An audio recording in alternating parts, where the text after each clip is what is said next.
Yan mga kayahay. Heh. Tara, samahan niyo ako, mamingwit tayo. Dito tayo sa Sitio Buyon ngayon mga kayahay. Yan, sa mga nagtatanong bakit tayo ang tagal na walang upload. Ayan, napakalamig po ng panahon dito mga kayahay. Panay ang ulan. Tapos malamig ang klima. Yan, kaya wala po tayong mahuli. Nilalamig po kasi yung mga isda. So try nating maghanap ng spot dito sa ilog ng Sitio Buyon, dito po sa pinakasurong mga kayahay. Yan, shout out nga pala kay Dance Vlog. Yan, bago nating kaibigan mga kayahay. Ay, may kangkungan kaya dito. Tingnan natin. Mukhang wala. Mukhang nawala. Shit, na malagkit. Kukunti na lang. Ayun. Ito lang mamingwit. Maliit lang po na ilog to mga kayahay. Kita nyo ba?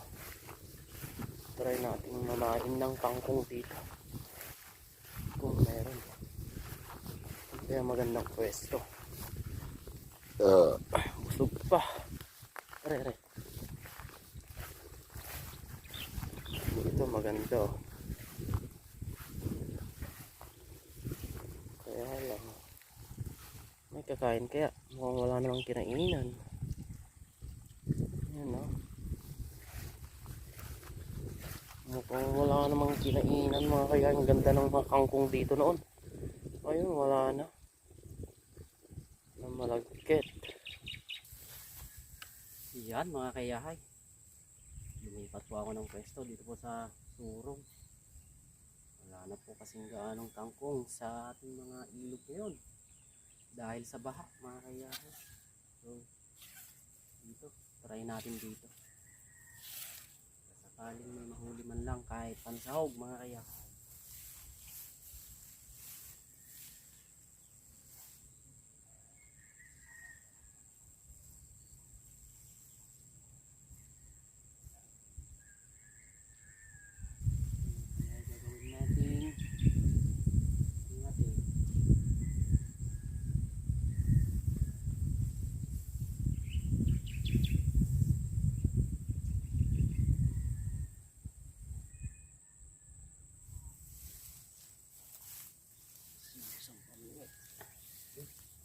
Kumakain na.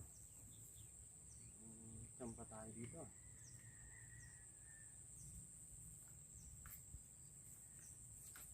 Sana malalaki.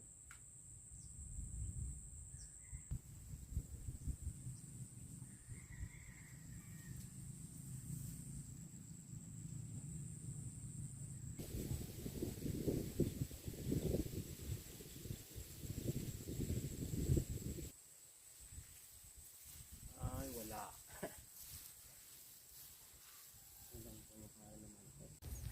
Yan mga kayahay. Ay, 3 oras na tayo dito mga kayahay. At yan,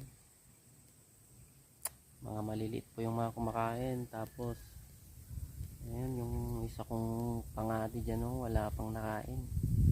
Talagang wala pang mahuli mga kayahay. Hapon na, oh. Grabe mga kayahay.